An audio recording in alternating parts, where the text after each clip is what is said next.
Lwaki bamwonoonera erinnya? naye nze sifaayo nange omwana simumanyi sijja kulima bwe ntyo omwana simumanyi sijja kulima bwe ntyo. A few moments later. Maama Lima Namakula nkulamusizzaako nnyo. Kale munange mukunja Ontegedde otya? sisuula namba omwana simumanyi sijja kulima bwe ntyo era akagenda emaka emirundi ebiri kati mugeze emaka nali nkomewo nga nkola byabyonde edda nedda. Mami, nina akasonga akanumya omutwe ne ngamba akankunoonye. Waliwo ssente ze twasevinganga mu Woma mu mwaka gwa 2022. Omuyimbi Hanson bali luno kuba gwe waŋŋambanga okuteerako ssente. Si we kyali nga tulejola?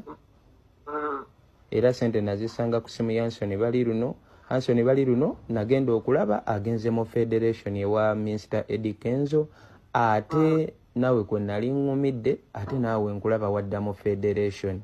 Kati Nawe oli mu Federation taata? Siriimu mu Federation. Ate ŋŋamba Federation yeri waggulu waffe. Nze ekintu kimu kye njagala Amerika.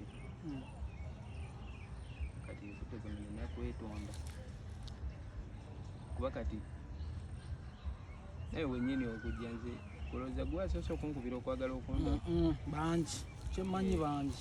Kati mbasaagala Mukunja naye twetonde. Tugenda kwetonderana okusinziira ku bigenda mu maaso byoyinza okukola. Maama Lima nsonyiwa. sikategedde. You are apologizing to Mama Arima for what? Tetujja kunnyonnyola kuba gye tukoma okunnyonnyola tuwonoona ate era twongera mmunyiiza.